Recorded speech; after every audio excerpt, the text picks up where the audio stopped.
Hello friends, welcome to our channel. Students, today we shall solve student assessment test set 2 October 2021 class 9th subject English. Student assessment test class 9th subject English हुआ था, उसे हम solve करेंगे. Let's see the instructions first. Question first, all questions are compulsory. सभी questions compulsory हैं. Second, question number 1 to 9 are of 1 mark each. Question number 1 to 9 1 number के हैं. Question number 10 to 12 are of 2 marks each, वो दो नंबरों के हैं. And question number 13 is of 5 marks, और क्वेश्चन नंबर 13 जो है वो आपका 5 मार्क्स का है. Question number 1 to 5, choose and write the correct answer from the given options. Question number 1 है आपका, the teacher said the sun rises in the east. Teacher ने कहा कि जो सूर्य है वो पूरब में निकलता है. ये आपका डायरेक्ट स्पीच में है और आपको इसे इनडायरेक्ट स्पीच में करना है. Let's see the options first. A, the teacher said that the sun rose in the east. Next, the teacher said the sun rose in the east.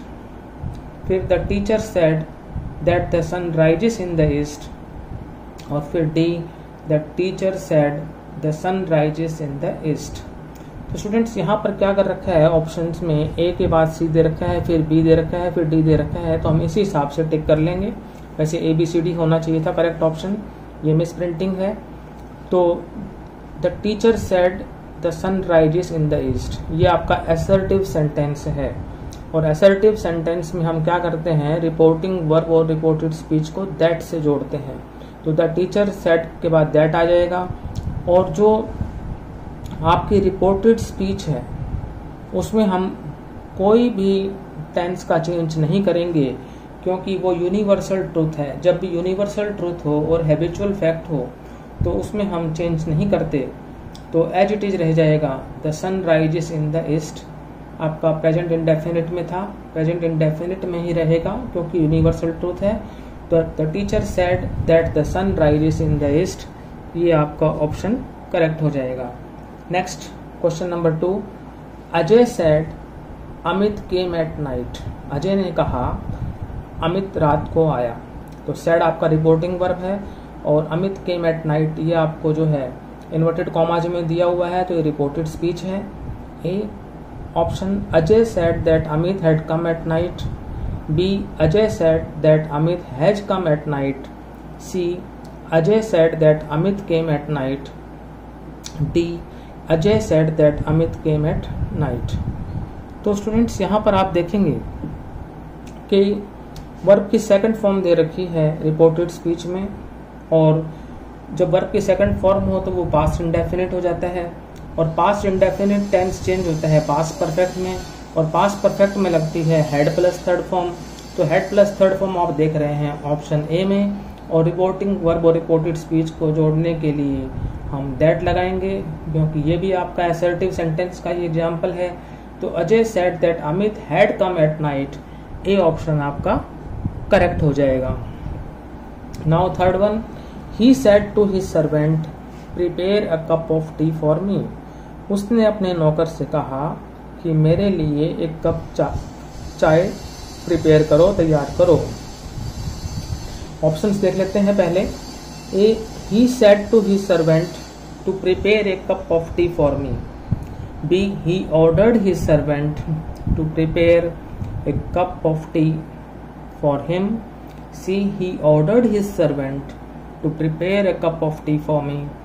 D, he advised his servant to prepare a cup of tea for him. तो students अब बात आती है कि हम said to को किस में चेंज करेंगे. Prepare a cup of tea for मी, यहाँ पर एक ऑर्डर दिया हुआ है सर्वेंट को, तो इम्पेरेटिव सेंटेंस हो जाता है आपका. ये इम्पेरेटिव सेंटेंस हो तो हम सेड टू को एडवाइज्ड, रिक्वेस्टेड, ऑर्डर्ड, कमांडेड इनमें बदलते हैं. तो यहाँ पर उसने नौकर को आदेश दिया है तो सेड टू चेंज हो जाएगा ऑर्डर्ड में. तो ही ऑर्डर्ड हिज सर्वेंट. उसके बाद में हम क्या करेंगे, रिपोर्टिंग वर्ब और रिपोर्टेड स्पीच को टू से जोड़ेंगे और फिर प्रिपेयर आ जाएगा. तो टू प्लस इन्फिनेटिव हो गया ये. और फिर एक कप ऑफ टी, फिर फॉर, और मी जो है वो आपका फर्स्ट पर्सन का प्रोनाउन है, वो सब्जेक्ट से चेंज हो जाएगा. तो फिर सब्जेक्ट आपका थर्ड पर्सन में ही है तो यहाँ पर हिम आ जाएगा फिर मी की जगह पे। तो ये मिल रहा है आपको ऑप्शन बी में, he ordered his servant to prepare a cup of tea for him. Now fourth one, either you dash your brother is guilty, या तो तुम या तुम्हारा भाई दोषी है। तो आइदर यू या तो तुम अथवा तुम्हारा भाई दोषी है। तो आइदर के साथ हमेशा और लगता है, ध्यान रखना है आपको कि या तो तुम अथवा तुम्हारा भाई दोषी है। तो आइदर के साथ और लगाने से ये बन जाता है आपका कोरिलेटिव कंजंक्शन। कंजंक्शन टॉपिक है आपका, उसका क्वेश्चन है, और आइदर और जो है वो कोरिलेटिव कंजंक्शन है। आइदर के साथ हमेशा और का प्रयोग होता है। तो ऑप्शंस जैसे A and, B nor, C और डी एज। तो करेक्ट आंसर है ऑप्शन सी और। Now fifth one, wait here dash I come, यहाँ पर इंतजार करो जब तक मैं वापस आऊं। तो A that, B till, C and, D not also. तो स्टूडेंट्स वेट के साथ हमेशा टिल का प्रयोग होता है और टिल का मतलब होता है जब तक। तो wait here till I come, B option is correct. Now question 6 to 9, write true for correct statement और फॉल्स फॉर रॉन्ग स्टेटमेंट। हमें कहा गया है कि यदि स्टेटमेंट करेक्ट है तो हम उसके आगे ट्रू लिखें, और यदि हमारा स्टेटमेंट रॉन्ग है तो उसके आगे हम फॉल्स लिखें। ट्रू फॉल्स के क्वेश्चन है आपके। Question 6, in the chapter in the kingdom of fools after the thief's death his brother ran to the king for justice. हमारे chapter in the kingdom of fools में, जो फूल्स का जो साम्राज्य है, आफ्टर द थीफ्स डेथ, चोर की मौत के बाद उसका भाई राजा के पास न्याय के लिए भागा। क्या ये स्टेटमेंट करेक्ट है? यदि करेक्ट है तो ट्रू, और यदि रॉन्ग है तो फिर आपका फॉल्स। तो स्टूडेंट्स ये आपका जो स्टेटमेंट है ये करेक्ट है, therefore we should write true here.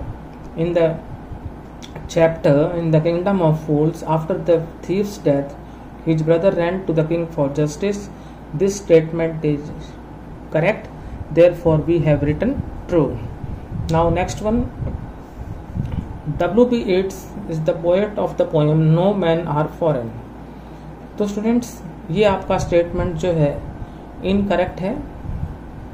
W.B. Yeats के द्वारा पोएम जो है नो मैन आर फॉरेन जो है वो नहीं लिखी गई थी, तो ये आपका रॉन्ग स्टेटमेंट है।